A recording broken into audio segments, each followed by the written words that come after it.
আপনি কি শিওর আমরা ওয়ার্ল্ড কাপ খেলতে যাচ্ছি? ভিন্ন পরিস্থিতি উইকেট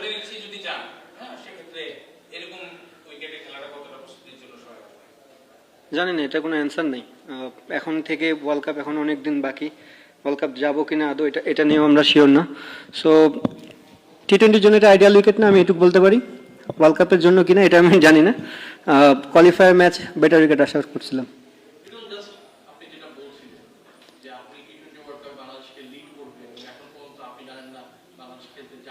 আপনি জানেন, আপনিও জানেন না, আমিও জানি না, সেম পেজে আছে।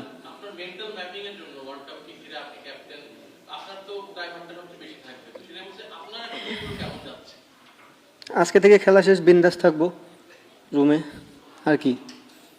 রিকভারি তো দরকার আছে, কারণ অনেক পরিশ্রম গেছে কয়েকটা ম্যাচ কন্টিনিউ, অনেক তাড়াহুড়ার মধ্যে আমরা কোনো ব্রেক পাইনি, প্লাস রিকভারি কোনো টাইম ছিল না। আপনি যখন ইন্টারন্যাশনাল ক্রিকেট খেলেন, একটা গেম খেলেন, দেন ব্রেক পান, রিকভারির সময় থাকে, স্ট্রেংথ অর্জনের সময় থাকে, বাট হোল বিপিএল আমার মনে হয় না কেউ এই সুযোগটা পেয়েছে। স্পেশালি রংপুর টিম তো একদমই পায়নি, কারণ আমরা ব্যাক টু ব্যাক অনেকগুলো গেম খেলেছি। আনফর্চুনেটলি কোয়ালিফায়ার থেকে বাদ পড়ে গেলাম। সরি রংপুর যারা ফ্যান ছিল তাদের জন্য, তাদেরকে আমরা যে প্রত্যাশা তাদের থাকে সবসময় সেটা পূরণ করতে পারি নাই।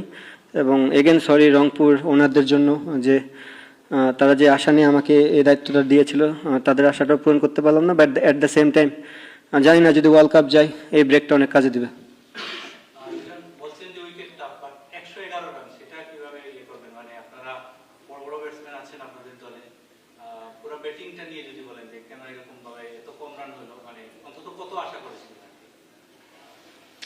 কি অ্যান্সার দেবো ভাই এটার? টাফ দেখে দুইটা টিমই তো স্ট্রাগল করছে, এমন না যে ওরা 10 ওভারে গেম জিতছে, লাস্ট বলে যায় গেম জিতছে এবং 6 রান লাগতো, তার মানে বুঝাই যাচ্ছে যে উইকেটটা টাফ।